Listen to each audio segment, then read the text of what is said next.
welcome back to Open, everyone. You know, always inviting you to get social with us. That's right. Tweet us at BroxNet TV, and while you're there, tweet me too at Rhina Valentin. Our next guest is an entrepreneur who looks to maximize the full potential of her clients through her company, VJR Enterprises. As a leadership consultant, she's been able to coach individuals from entry level to executives, including companies such as Fortune 500, iHeartMedia, NBC Universal, Comcast, Barclays, BlackRock, and that's just to name a few. And she has a nonprofit organization called the Female Collaborative, and recently launched a new show called Victoria Jenn. Hashtag Victoria Jenn TV on YouTube. And joining us to tell us more, please welcome VJR Enterprises CEO and founder Victoria Jenn Rodriguez. Hello and welcome. Hi, thank you. It's nice to finally have you here. I know. We tried so much, but we did it. No, well, it's all good. Yes. I know you and I became acquainted during a 100 Hispanic Women conference, and you were one of the panelists, and you've been doing magnificent work. Thank you. And it's been an absolute delight to follow your journey. And, Thank you. and again, the fact that you've chosen to take what you do and pass it forward to females and people of color. Let's just talk a little bit about how this whole arc took place. Yeah, so 15 years in corporate America, and about 3 years ago, I decided to bet on myself and go entrepreneurship full time. And so my consultancy focuses on humanizing the corporate experience, and so working with institutions to help them build out strategic campaigns on how they attract, develop, and retain talent, as well as one-on-one coaching with people. And the Female Collaborative was born as a result of me going to networking events as an entrepreneur, trying to get some capital, trying to build real relationships to scale my business.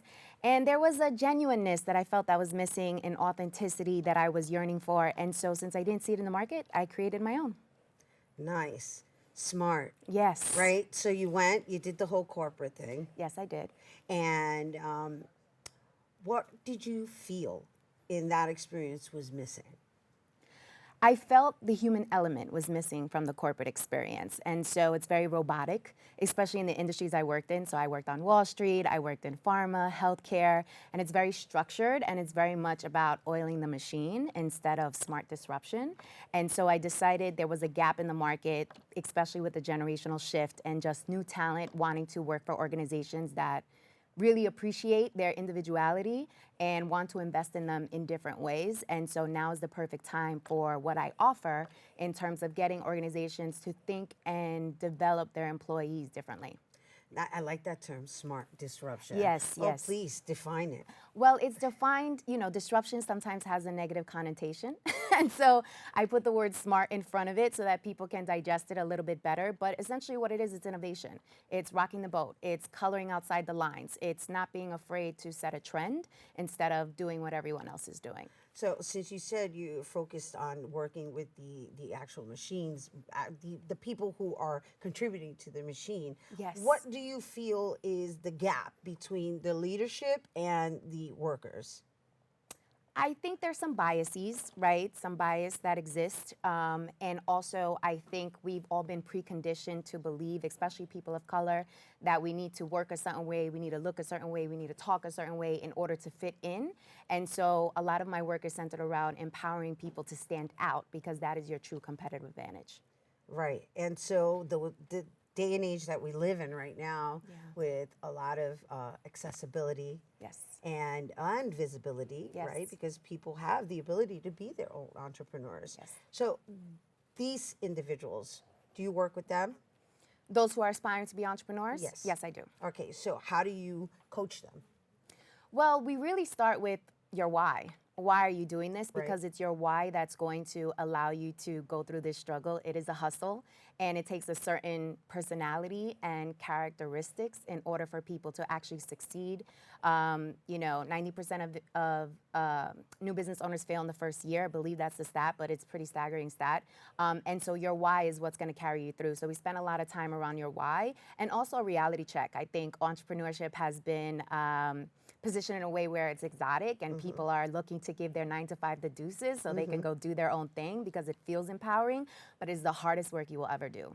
Right, because there is no time clock. Nope, and you are your own boss, and the self-discipline that's required with that type of freedom takes a certain kind of person to hold out in the long run. And what's your take on this new wave of branding and just doing the entrepreneurship via the social media, Instagram, and or like life coaching via Instagram? Like, I just see a lot of promotional and sponsored pages that are people selling through the social media, which kind of makes it's for me, it isn't as welcoming as it was when it first started.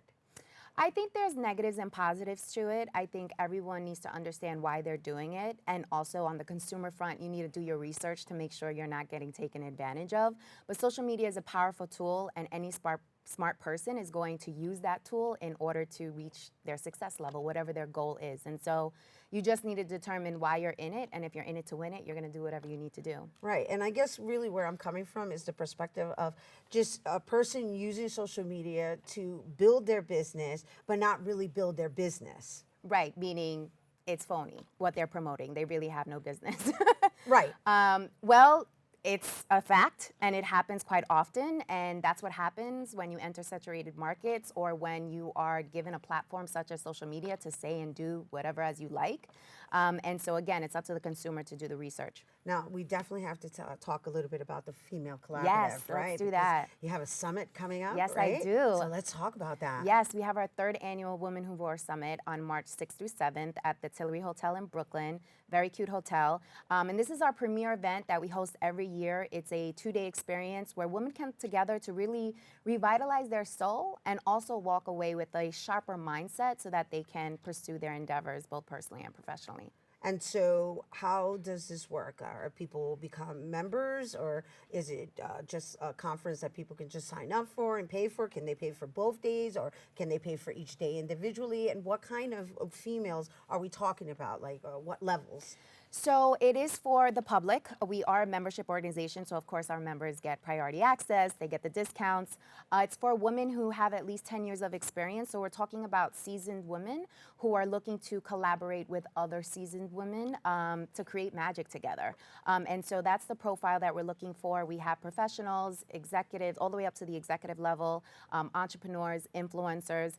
Mainly if you identify as a badass and you're doing good in this world and you're looking to multiply that, the Female Collaborative is for you. So does the business matter? What type of business? Like, are you pairing people up according to their respective fields, or is that not even important?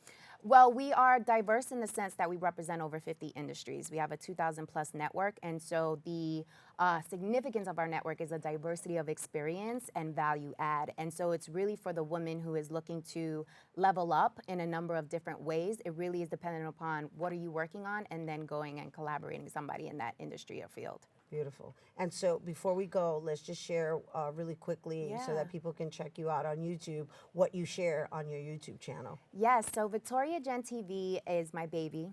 It's where I interview professionals of color to talk about their stories and their tribulations, but from a very vulnerable and raw standpoint. And the objective is to empower the viewers to be comfortable in their own skin, live out loud, and not feel like you need to adapt to the machine, but you in fact can create the machine. Yeah, and or be a contribution to the machine. Absolutely. As you are and as you are not. Yes.